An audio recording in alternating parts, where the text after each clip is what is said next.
Hi, this is Mashnu, and I would like to try to explain the situation because a question was asked at one of the forums of the website letsplaychess.com, and the white player in this position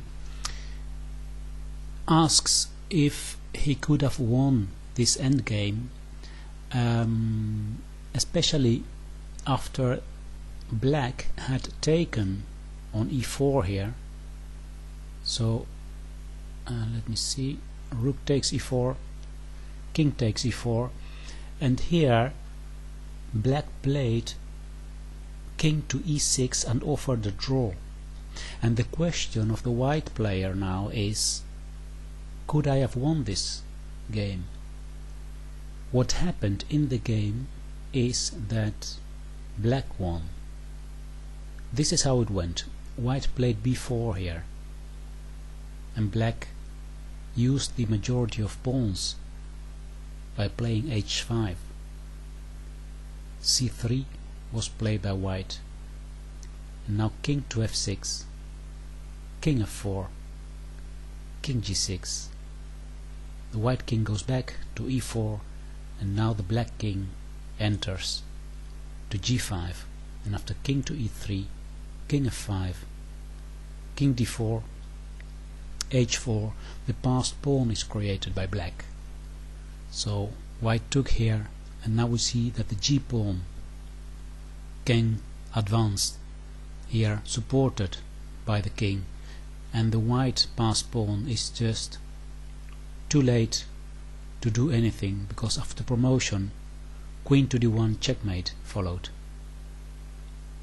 Now let's go back to the position, because it's very important to understand this kind of things, and it's very frustrating if these things happen, because the truth is that here king to e6 that was played by your opponent was a big mistake. It's actually a blunder, it's a losing blunder, so white can win this position.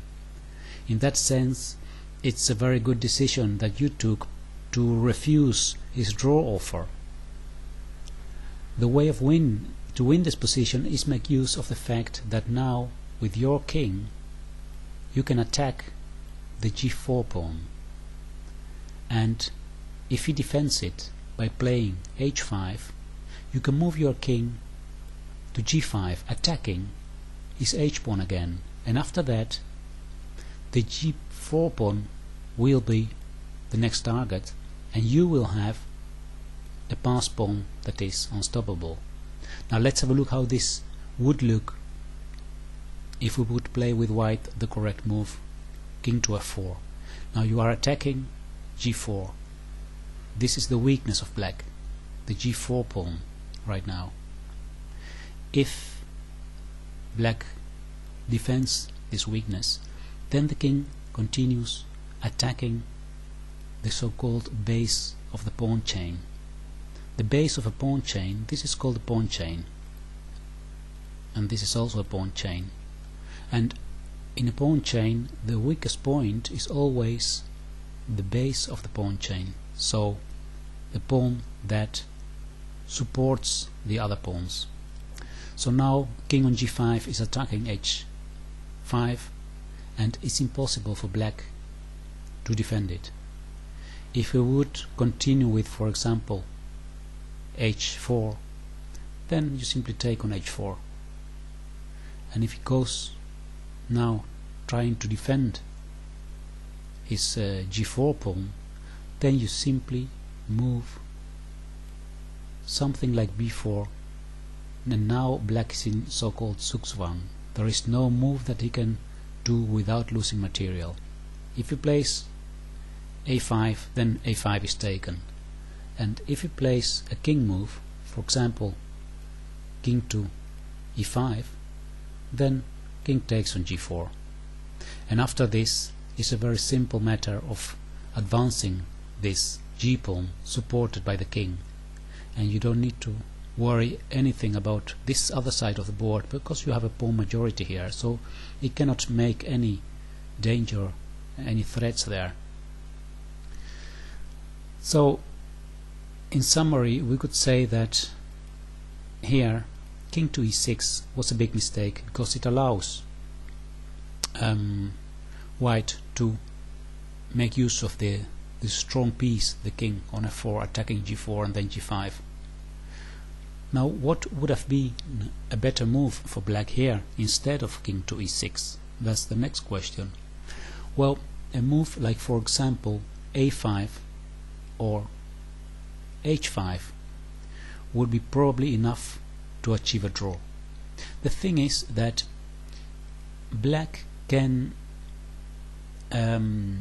threaten to make a passed pawn here by playing h4 if the white king goes to this side. So if the white king would make a mistake by going here, for example, then black can make this passed pawn by sacrificing a pawn and then advancing the g pawn.